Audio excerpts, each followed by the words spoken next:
嗨，大家，今天呢？为什么我们现在还在家里？现在已经是快3点了。我们现在正在我的房子里吃着越南面包。为什么呢？因为今天河内刮风下雨，现在是河内的台风天，然后我们就还有几样东西没有吃到。原本我们今天的计划是吃越南面包、烤肉米线跟布丁，就是这些东西。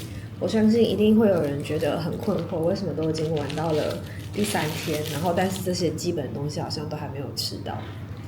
应该说，你可能街面的东西有很多可以选择，但你可能不一定会当下就会想要吃那些东西。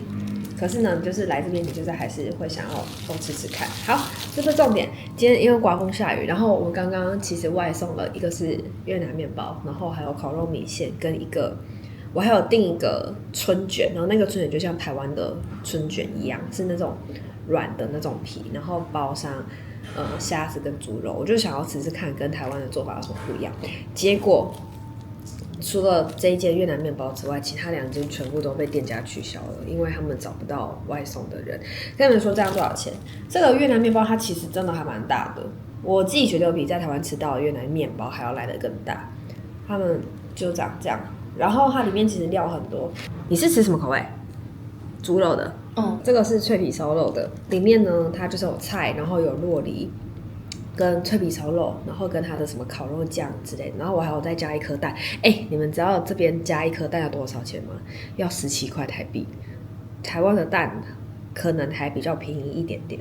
这一份呢，如果你不包含外送费的话，这1颗呢就是100块左右。但是因为今天台风天吧，所以配送费呢就要60几块，所以我这1颗整个加起来是要150几。有没有觉得跟在台北的物价好像差不多？我刚刚觉得好像差不多。那现在呢，因为外面雨变得比较小，风也变得比较小，所以呢，我们今天的行程就是在附近的一些选物店啊，然后巧克力店啊、咖啡厅啊晃晃，然后晚上7点的时候去按摩。我跟你们说，我觉得，你洗完头发会觉得头发有点塌吗？现在有，你也觉得有塌哦？你在台湾有给人家洗头吗？也没有。对啊，我就觉得就是不知道洗完之后就觉得好像头发就是那个头型好像就有点太塌太扁了，就是体验一下。我觉得我可能还是比较习惯就是自己在家里洗头发。然后晚上7点呢，我们就要去我们附近的一间就是评价还蛮好的一间按摩店。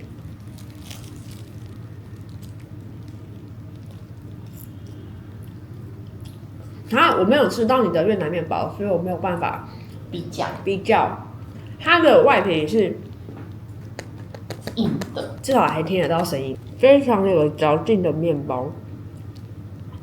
它里面这个酱我觉得吃起来很熟悉，跟台湾的什么东西很像。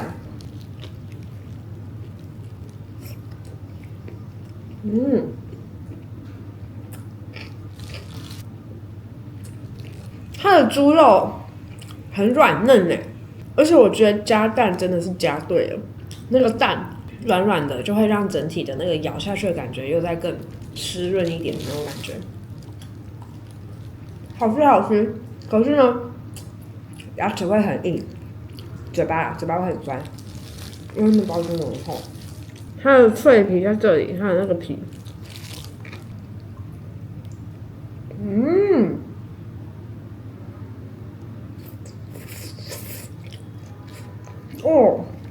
它的猪肉很好吃哎，那猪肉咬起来像在吃猪脚，感觉很好吃。虽然它的皮已经不是脆的，可是它的皮就是 QQ 硬硬的，很好吃。你们吃一口看看。可是因为他说里面有加酪梨，但是我没有吃到酪梨，就是他可能把它变成酱了，还是什么之类的吧。我觉得料差不多，可是就差在那个猪肉片的那种感觉。你的有蛋吗？我的有蛋。要加价吗？有。但还蛮好吃的。我跟你们说，我的相机记忆卡剩下几秒钟的时间。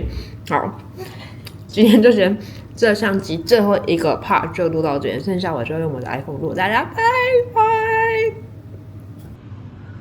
现在是越南的台风天，从我们睡觉到现在，它一直都在下雨。只是现在雨比较小，不过整个风都很大。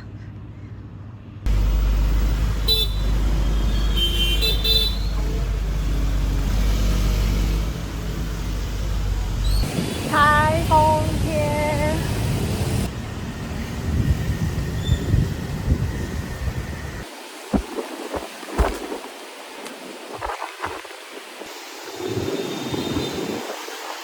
下雨天的西湖，其实我觉得下雨天蛮有意境的。这间巧克力店是越南很有名的巧克力，然后它好像是精品级的巧克力。然后因为里面有内用，我想要去坐楼上的位置，然后可以喝他们的巧克力，然后再买一些伴手礼。原本以为只有环建湖那边有，结果没想到西湖这边也有分店。他们应该是在做中秋礼盒。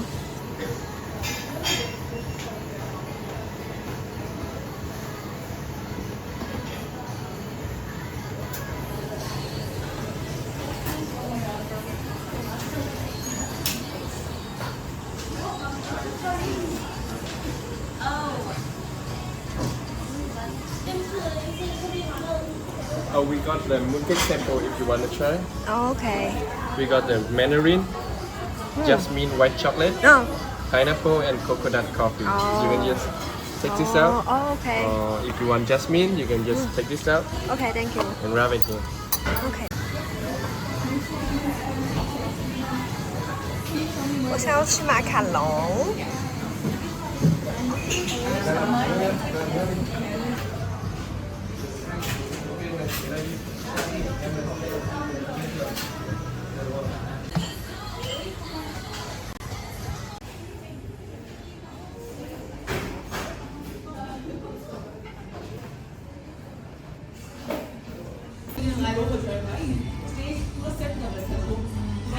这间巧克力啊，它是2011年2个法国人在这边创立的。然后他就是说，他们挑选了越南就是很好的豆子，巧克力豆，然后从就是采集、发酵等等的，全部都是这间店一手包办一条龙的服务。而且它甚至有被《纽约时报》誉为最好吃的巧克力。所以呢，它现在就是越南非常有名的巧克力店。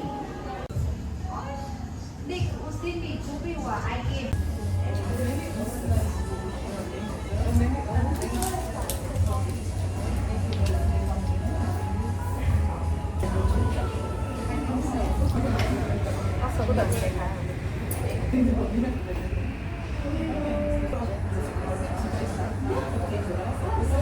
它的泡芙的外层酥酥脆脆的，然后巧克力很浓郁，质地也是属于那种比较浓稠的巧克力。整体吃起来的甜度，我觉得不会到很甜，就是刚刚好。很好吃。巧克力波霸，椰奶巧克力，吃马卡龙。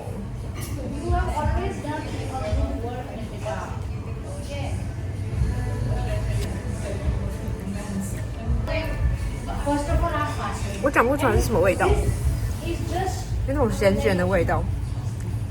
他们的马卡龙有6种口味，一个是佛的调味料，一个是盐焦糖，然后一个是椰奶咖啡，一个是热带水果，然后有一个是凤梨，然后还有另外一个是什么？我们刚吃的这个马卡龙，它的味道就是刚开始吃上去的时候，你会觉得有点咸咸胡椒的感觉，然后到最后面又有一点酸酸的，所以我们猜这可能是佛的调味料，因为他在讲的时候，其实我没有听得很懂，他到底全部是什么味道。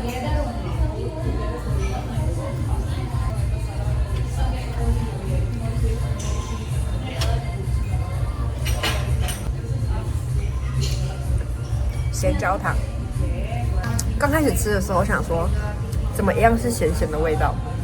因为后面也很浓焦。对，到后面才有焦糖味道出来。而且它这个马卡龙，其实我觉得它没有弄得很甜。如果它这个是完全正统的法式马卡龙的话，它应该会很甜。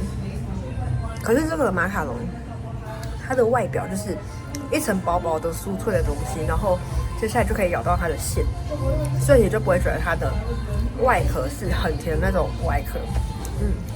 这个是4万越盾，所以大概就是接近一颗接近50块台币左右，但它就是蛮小颗的。现在这一杯呢是椰奶巧克力。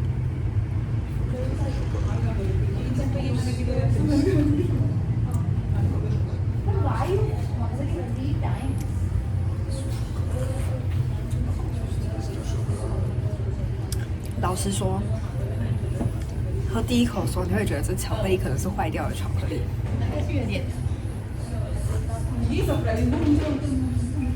就是介于坏掉，但是好像又很特别的巧克力。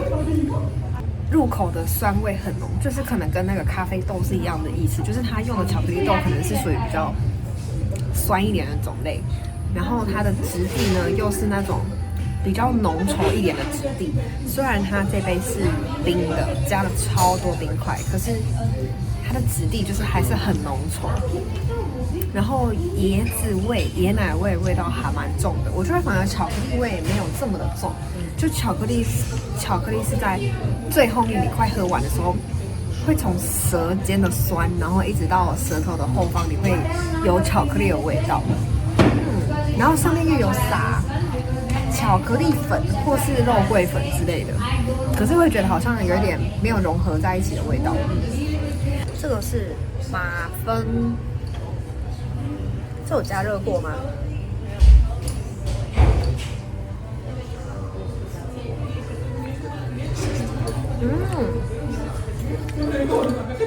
它中间这个巧克力酱是苦苦的巧克力酱，最上面那一层是那种酥酥的，我很喜欢那一层口感，标准的巧克力。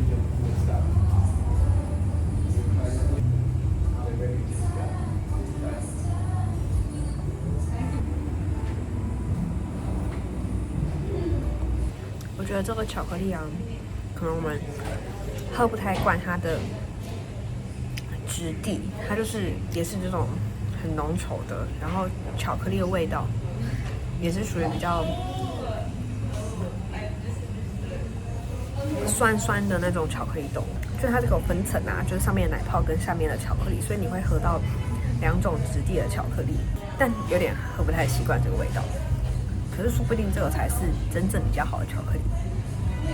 而且我觉得他们这个奶泡很厉害，就是我刚刚在那边其实已经放了半个小时，然后我到刚刚才去喝，可是它的那个奶泡你还是可以喝得出来它的那个奶泡的绵密感，它没有整杯就是被混在一起，我觉得蛮厉害的。超大。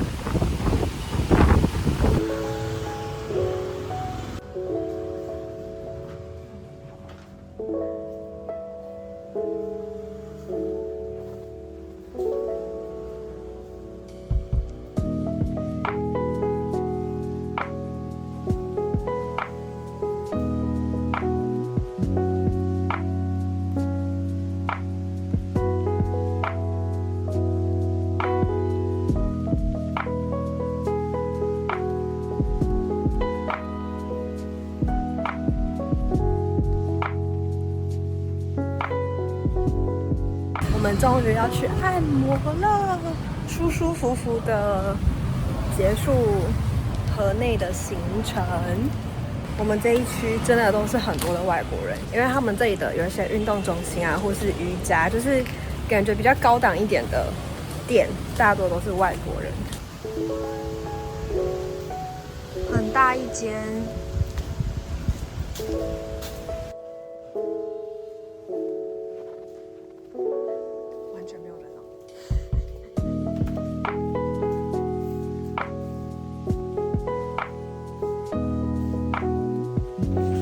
推荐我们这个吗？然后他说这个是全部都有包含的，所以我们呢可能就是选那一个，然后75分钟，所以是55万越盾，一个人就是大概700块。我就喜欢它。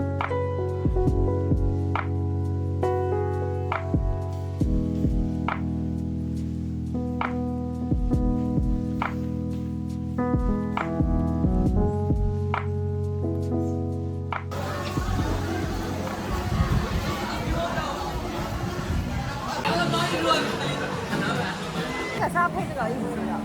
我不知道，我就把它加进去。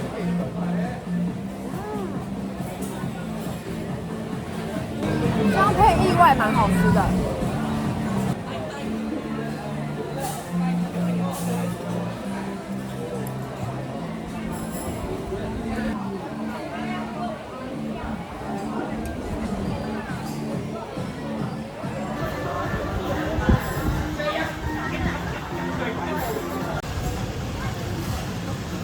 我们吃完了在河内的最后一个晚餐，然后我们就随便找了一间在路边好像很多人在吃的一间店。原本呢，我们是计划想要去吃一些可能其他餐厅之类的，但是呢，刚刚要吃饭的时候，其实已经接近9点半，然后很多餐厅都已经准备要打烊了，然后就经过这一条路。在西湖旁边，然后就看到很多人在那边吃烤肉，感觉就是有很像他们这边的 local food。刚刚其实我们有经过这间，刚刚这间其实人很多，他们应该也是在吃烤肉东西。我们吃了一盘猪脸夹肉，大概是2大块这样，然后还有一个他们说的必点，就是一小盘一小盘。我还选了2盘蔬菜，一个是秋葵，然后另外一个也不知道是什么，反正我们就选了2种蔬菜。结果呢，秋葵来了1盘半，然后大黄瓜就是只有切片的，大概4片左右吧。所以我们就吃了超级多的秋葵，在台湾也没有吃过这么多的秋葵。我们这样子总共下来是一个人大概是台币的130块。总之呢，这就是我们今天的晚餐，也是我们在越南的最后一餐。明天早上我们就要去搭飞机回台湾。其实西湖附近这边啊，他们的房子有很多都是这种独栋的。其实相对于老城区那边来说，这边感觉就是可能经济发展比较好吧，住的人也都是比较有品质的那种感觉。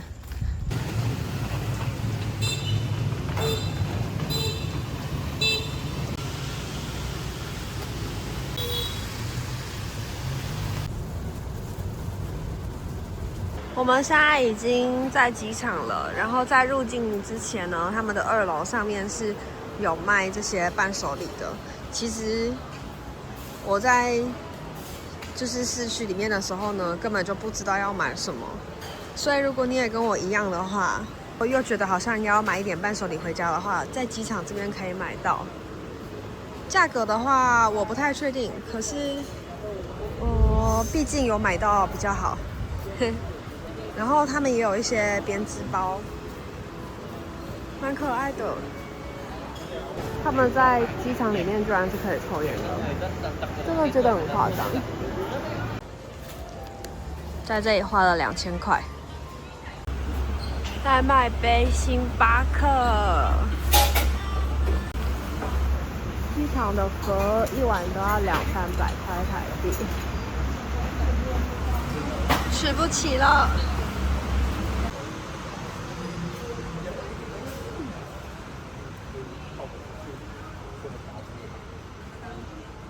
欢迎大家，我们现在在机场，我们在半个小时就要登机了。然后现在越南一样在下雨，不知道等一下上飞机之后会不会很滑。反正呢，我们要准备回台湾了。大家拜拜。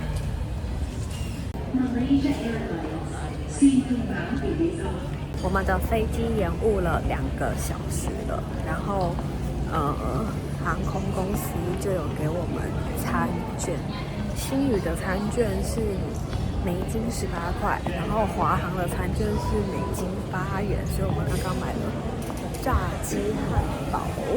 现在呢，我们要来吃，不知道到底什么时候才可以回台湾。一杯雪碧，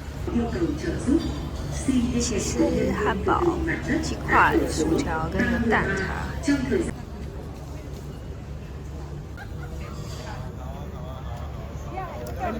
我们的飞机从11点起飞，延到12点10分，再延到12点50，最后延到晚上8点半。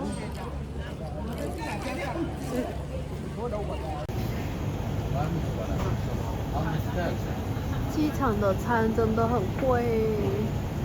现在是下午的3点多，我们还有5个小时。听说班机有可能会被取消，可是其实现在外面已经天色越来越亮了，所以不太确定。原本以为可以早点回去的，就是还有1天的时间，结果没想到现在到晚上半夜12点多才到桃园，然后还要再花更多的钱坐计程车回去家里，好烦。而且经过这一次之后呢，我觉得下一次啊，假设不知道就是如果知道我们要去的地方附近有台风的话，我就会保更多的不便险。这次也算是又在学到了，因为我原本就觉得就是在这么近的地方，好像比较不会发生这些意外，但是呢，你怎么知道什么时候会有意外，对吧？所以以后还是要乖乖的保旅平险跟不便险。第2间我来买这一间的一个牛肉的法国面包，然后还有一个水果跟一个芒果热带饮料，这样子3个加起来大概14.8吧。然后餐券呢一样是15元，所以这餐吃的比较豪华一点。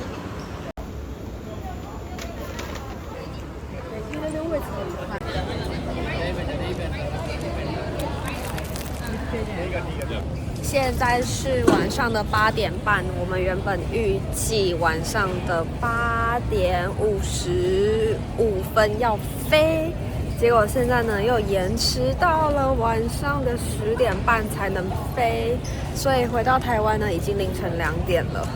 然后华航的飞机已经在旁边，大家已经上飞机1个小时了，但是呢也没飞走。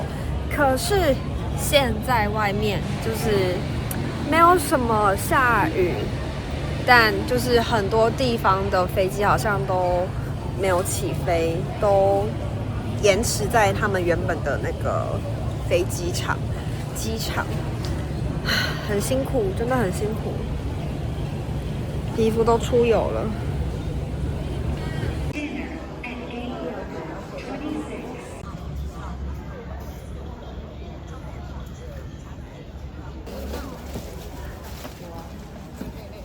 终于发给我们一些物资，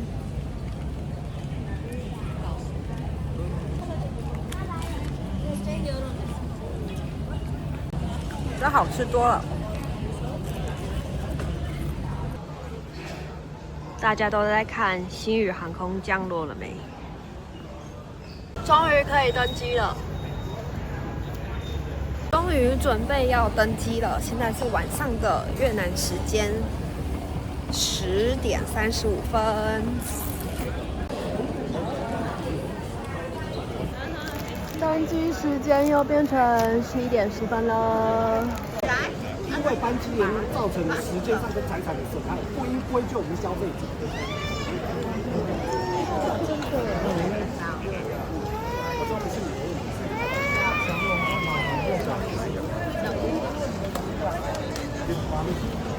哇，这边no number. I know his thing. I really let him know that definitely Is he coming today or not? Yes.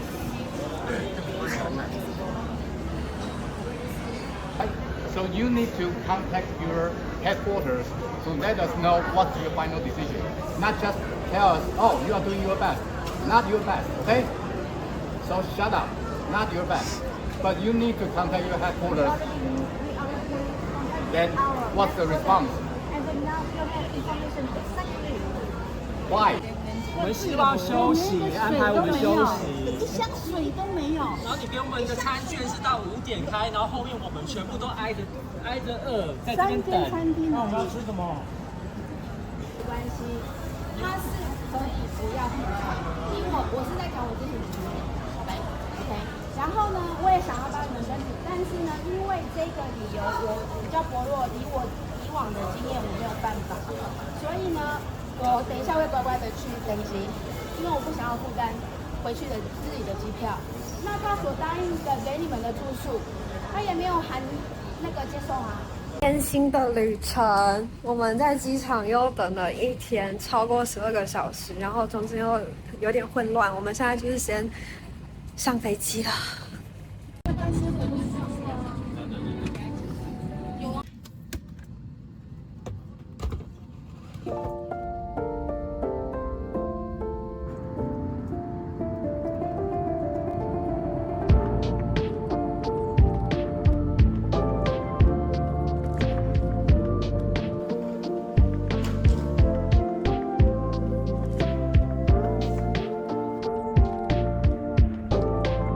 是谁？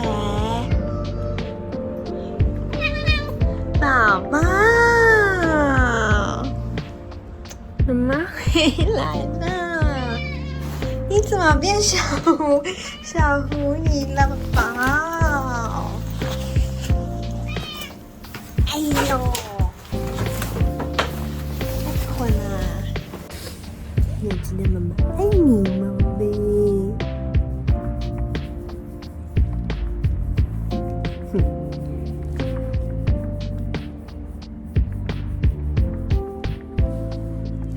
舒服啊，乖，是吗？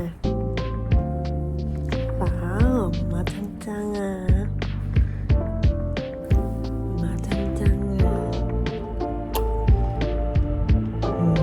越南的咖啡厅真的是超级爆多的，我觉得他们几乎都没在喝水吧，就是水真的好少哦。我是一个也蛮喜欢喝咖啡的人，可是目前来这边的咖啡的口味，我觉得好像也没有一个我特别就是真的很喜欢的。例如说，我们喝了淡咖啡了嘛，然后喝了盐奶盖咖啡，就是盐口味的咖啡，然后还喝了椰子咖啡，然后也喝了酪梨咖啡。其实该喝的咖啡我们好像也都喝得差不多了，但是我觉得可能是因为我们现在年纪越来越大，所以已经有点没有办法喝太多甜的东西，然后这些咖啡都是那种甜的，所以喝完之后你就会想要喝白开水。咖啡豆对我们来说好像有一点太苦了可能是我们的口味就是这样。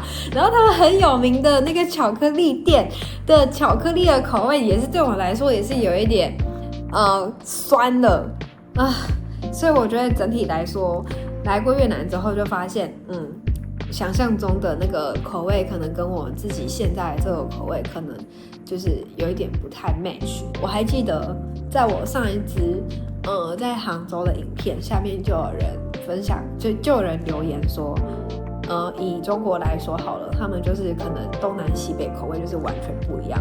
那有些人可能他这次去东边，然后就他可能是西边的人，然后就用他西边的这个味觉去评断这个东边的东西不好吃。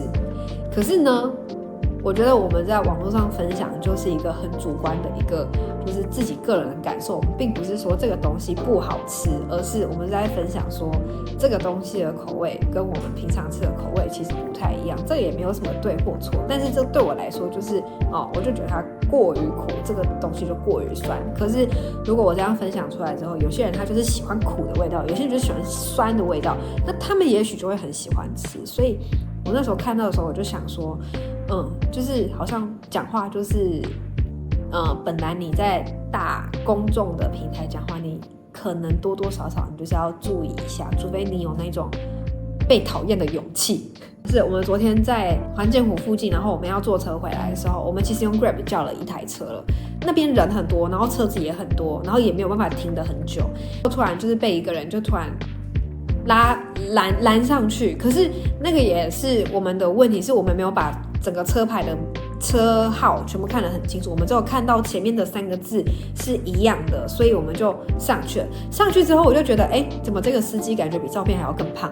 我那时候才觉得好像有一点奇怪。而且另外一个很奇怪的点是，他把我的手机拿去看我的地址，然后我就想说 Grab 上面不是会有地址吗？而且因为他到的那个时间跟 Grab 上面的那个司机抵达的时间其实差不多，所以那时候我们就不疑有他，我们就上去了。然后后来他就拿着我的手机，然后说他要去哪里，我们甚至也都还不知道价钱是怎样，也没有谈。然后我们就发现这件事情之后，大概在可能跑步大概3到5分钟左右的距离，然后反正我们就很快就下车，因为那个时候真正的司机他在讯息我，所以我觉得可能也不会有什么太大的什么安全问题，可是就是这样子还是真的很危险，所以还是要用 Grab 还是会比较好。好，就这样，现在已经很晚了，我们已经要睡着了，那我们就明天见，大家。